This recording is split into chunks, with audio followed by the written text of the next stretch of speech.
Iran రాజధాని Tehran పై మిసైళ్ల వర్షం కురిపిస్తోంది Israel. Ground లోకి దిగి పోరాటం చేసే ఆలోచన అమెరికా అధ్యక్షుడు ట్రంప్ చేసిన వివరించుకున్నారు. ఇరాన్ లో అది సాధ్యం కాకపోవచ్చని అంచనాకు వచ్చారాయన.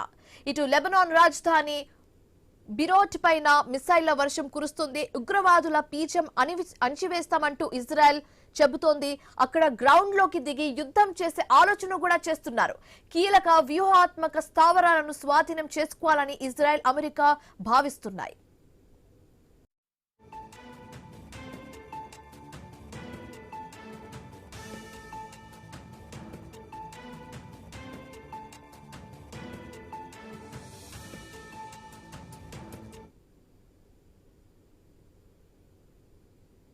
మధ్య ప్రాచ్యంలో రగులుతున్న యుద్ధ జ్వాలలపై అమెరికా రక్షణ శాఖ ఒక అడుగు ముందుకు వేసి అత్యంత శక్తివంతమైన ప్రకటన చేసింది.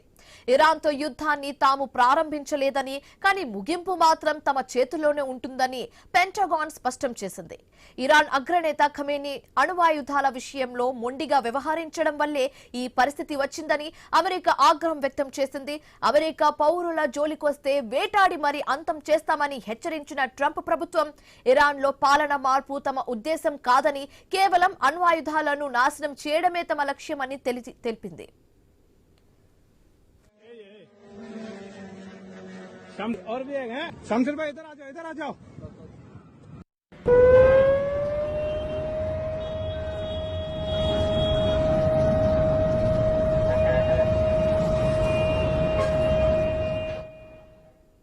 అమెరికా రక్షణ శాఖ విడుదల చేసిన ప్రకటనలో ఇరాన్ వైఖరిని తీవ్రంగా తప్పుపట్టింది. అణ్వాయుధాల తయారీని ఆపాలని ఎన్నిసార్లు హెచ్చరించినా ఇరాన్ సుప్రీం లీడర్ ఖమేనీ వాటిని ఏమాత్రం లెక్క చేయలేదని మండిపడింది. పైగా అమెరికా, ఇజ్రాయెళ్లకు చావు తప్పదని ఖమేనీ సవాలు చేశారని, కానీ ఇప్పుడు అదే యుద్ధంలో ఖమేనీ హతమయ్యారని అమెరికా గుర్తు చేసింది. అణుస్థావరాలను పూర్తిగా నాశనం చేసే వరకు తాము విశ్రభోవించమని, ట్రంప్ నాయకత్వంలో ఈ యుద్ధానికి నిర్ణయాత్మక ముగింపు పలుకుతామని అమెరికా ధీమా వ్యక్తం చేసింది.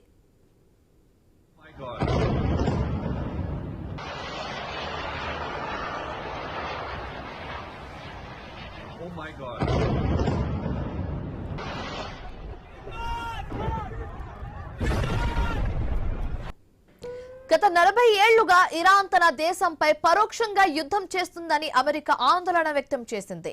పొరుగు దేశాలన్నీ అమాయక ప్రజలపై దాడులు చేస్తూ ఇరాన్ తన అసలు స్వరూపాన్ని బయటపెట్టుకుందని ఆరోపించింది. అణు కార్యక్రమాలను పునరుద్ధరిస్తామని ఇరాన్ రెచ్చగొట్టడం వల్లే తాము రంగంలోకి దిగాల్సి వచ్చిందని స్పష్టం చేసింది. అయితే ఈ దాడులు ఇరాక్ యుద్ధంలాగా ఏళ్ల తరబడి సాగేవి కావని, ఇది ఒక ప్రత్యేకమైన లక్ష్యంతో చేస్తున్న మిషన్ అని పెంటగాన్ వివరించింది.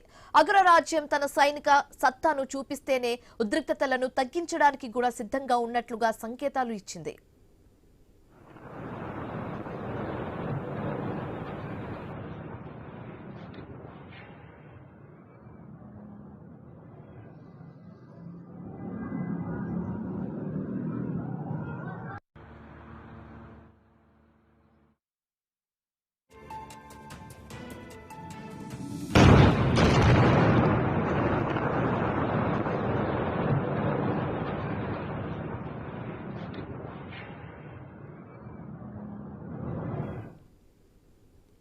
అమెరికా రక్షణ శాఖ ముఖ్యంగా ఒక విషయాన్ని స్పష్టం చేసింది. తమ పోరాటం ఇరాన్ ప్రజలతో కాదు, కేవలం అక్కడి అణ్వాయుధాల తయారీతోనేనని పేర్కొంది.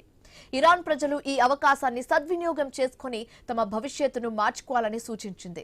ప్రపంచంలో ఎక్కడైనా అమెరికన్లను బెదిరించినా లేదా ప్రాణాలు తీసినా అలాంటి వారిని ఎక్కడున్నా వెంటాడి వేటాడి మరి అంతం చేస్తామని కఠినమైన హెచ్చరికలు జారీ చేసింది. అమెరికా అధ్యక్షుడు డొనాల్డ్ ట్రంప్ తన దేశ పౌరుల భద్రతకే మొదటి ప్రాధాన్యత ఇస్తారని, అందులో ఎలాంటి రాజీ ఉండదని రక్షణ శాఖ తేల్చి చెప్పింది.